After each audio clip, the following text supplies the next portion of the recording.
Dans cette vidéo, je te présente tout ce que tu dois savoir sur l'inspection en bâtiment pour que ça se passe bien pour toi, que tu sois un acheteur, un vendeur ou un courtier immobilier.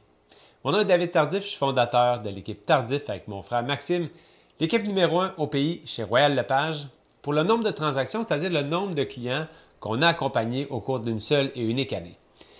Donc, je saute tout de suite dans le vif du sujet de l'inspection en bâtiment. Quand tu vends ou achètes une maison, normalement, tu vas passer à travers une inspection en bâtiment. Puis c'est un moment qui est assez stressant pour tout le monde qui sont impliqués. L'acheteur, évidemment, espère ne pas trouver de mauvaise surprise. Le vendeur non plus. Puis en toute transparence, les courtiers n'ont aucune envie d'avoir une transaction qui avorte à cause d'une inspection en bâtiment. C'est la réalité des choses. Mais savais-tu que tu peux évidemment mettre toutes les chances de ton côté pour éviter que ça arrive quand tu visites la propriété avant même de faire une offre? La première chose, c'est de lire la déclaration du vendeur. C'est un document qui est obligatoire, la déclaration du vendeur, qui te permet, avant même de visiter la maison, d'évaluer si elle vaut la peine d'être visitée selon ton niveau de tolérance, évidemment, aux enjeux que peut comporter la maison. Une maison, c'est un peu comme un humain, évidemment, ça vieillit, ça a des rides. Certaines maisons vieillissent bien, d'autres vieillissent moins bien, et d'autres sont à l'article de la mort, malheureusement. Puis c'est à toi de voir, c'est quoi ta zone de confort. Tout se corrige, évidemment, mais c'est toujours une question de budget. Évidemment, tu vas visiter avant de faire une offre d'achat, mais à quoi tu dois porter attention spécifiquement comme courtier, comme acheteur, quand tu fais cette visite-là? Eh bien, de mon expérience, évidemment, voici les choses qui ressortent les plus souvent suite à une inspection et auxquelles tu devrais porter attention lors de la visite. Premièrement, l'extérieur de la maison. Est-ce qu'il y a des fissures de fondation? Est-ce que tu vois des thermos qui sont décellés, donc des fenêtres qui semblent avoir de la buée permanente dedans? Peut-être des calfeutrants autour des portes des fenêtres qui ne sont pas posés adéquatement ou qui sont séchés. Des joints de mortier à refaire sur la maçonnerie. De la maçonnerie à remplacer. Des puits de lumière qui seraient à changer, la toiture peut-être à remplacer, des fenêtres de sous-sol qui n'ont pas de margelle, des pentes de terrain qui sont négatives vers la maison, des balcons, des rampes de balcon qui sont en mauvais état. C'est des choses pour la plupart que tu peux observer lors d'une visite. Pas toutes ces choses-là, mais certaines. Pour ce qui est de l'intérieur, encore là, les fissures de fondation qui seraient peut-être visibles de l'intérieur, des odeurs d'humidité, des traces d'humidité qui laissent sous-entendre peut-être des enjeux d'infiltration d'eau, l'absence de clapets anti-retour, des panneaux électriques ou du filage qui est désuet ou en aluminium, des rampes d'escalier manquantes, des traces d'infiltration d'eau autour des fenêtres, des plafonds, l'absence de sortie de ventilation extérieure pour les fans de salle de bain et de cuisine, des prises de courant qui ne sont pas mises à la terre, des prises de courant proches des robinets qui n'ont pas de mise à la terre, qui sont proches évidemment des sources d'eau, de robinet et tout ça, qui n'ont pas de DDFT. Il y a aussi l'ensemble des portes intérieures. Si jamais les portes ferment mal ou ça ferme tout croche, ça peut indiquer évidemment un mouvement de structure. En passant, pas besoin de retenir tout ça. Je t'ai préparé une checklist que tu vas pouvoir avoir lors de tes visites ou la préparation de ta mise en vente pour que ce soit efficace et tu peux la demander en laissant un commentaire dans la vidéo checklist. Quand tu portes attention à toutes ces choses-là, évidemment, ça te permet d'assez bien évaluer si les chances sont élevées que cette maison-là subisse une inspection avec succès et ça va te permettre de faire une offre d'achat aussi conséquente et de pouvoir expliquer les raisons de ton offre d'achat si elle est négociée à la baisse. Comme vendeur, tu limites évidemment les enjeux suite à l'inspection si tu corriges toutes ces choses-là qui sont simples à corriger avant la mise en vente. Comme vendeur, évidemment, tu peux faire inspecter ta maison en pré-vente, comme ça tu as un rapport complet, puis tu peux adapter ta mise en vente en conséquence. C'est-à-dire qu'il y a des choses que tu peux faire estimer pour corriger des déficiences, puis ainsi établir un prix qui est plus juste en fonction de l'état de ta propriété, puis en tenant compte évidemment de tous les facteurs, parle-en avec ton courtier. Petit rappel, si tu aimes notre contenu, ça serait super apprécié de mettre un pouce, t'abonner, laisser un commentaire ou une question, ça nous motive encore plus à faire du contenu de qualité. Une fois la visite effectuée, tu sens peut-être prêt à faire une offre d'achat. Tu vas rédiger une promesse d'achat et ça, c'est à la clause 8.1 de la promesse d'achat que tu vas mettre une clause d'inspection. Voici, je vais te lire la clause d'inspection dans son intégralité. Qu'est-ce qu'a dit la clause d'inspection?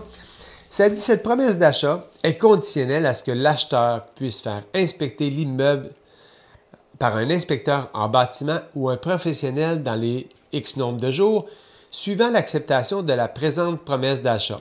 Et le vendeur s'engage à prêter son concours quant à l'obtention de toutes les autorisations requises. Ça, c'est dans le cas d'une copropriété, là, mais dans un cas standard, il n'y aura peut-être pas cette clause-là. Si l'inspection révèle l'existence d'un facteur se rapportant à l'immeuble détenu en copropriété de façon significative d'en diminuer la valeur ou les revenus ou d'en augmenter les dépenses, l'acheteur devra aviser le vendeur par écrit et devra lui remettre une copie du rapport d'inspection au plus tard la 4e journée suivant l'expiration du délai mentionné ci-dessus avant 20 heures. La présente promesse d'achat deviendra nulle et non avenue à compter du moment de réception par le vendeur de l'avis accompagné d'une copie du rapport d'inspection. Dans le cas où l'acheteur n'aviserait pas le vendeur dans le délai et la façon prévue ci-dessus, il serait réputé avoir renoncé à la présente condition. OK. Comme tu as vu, tu as un délai pour faire inspecter, évidemment, mais aussi pour te déclarer satisfait dans ce délai-là. Évidemment, les délais, c'est un jour de calendrier. Et ce sont 2 délais qui s'additionnent. Donc, si, exemple, tu as 10 jours pour faire inspecter l'immeuble, tu as 4 jours pour te déclarer satisfait. Donc, 14 jours au total. Même si tu fais inspecter la maison le jour 1, tu peux aussi attendre le 14e jour pour prendre ta décision. C'est super important d'attendre d'avoir reçu ton rapport avant de prendre une décision, mais encore plus important que ça, être présent à ton inspection. J'ai vu en carrière des gens pas se présenter à leur inspection. C'est une étape qui est hyper importante que tu ne peux pas négliger. Vraiment, là, ça va être ton mode d'emploi pour le futur de ta maison, ton guide d'entretien pour la suite des choses. Sur place, l'inspecteur va t'éduquer, il va te dire plein de choses, va te faire un bon résumé normalement à la fin.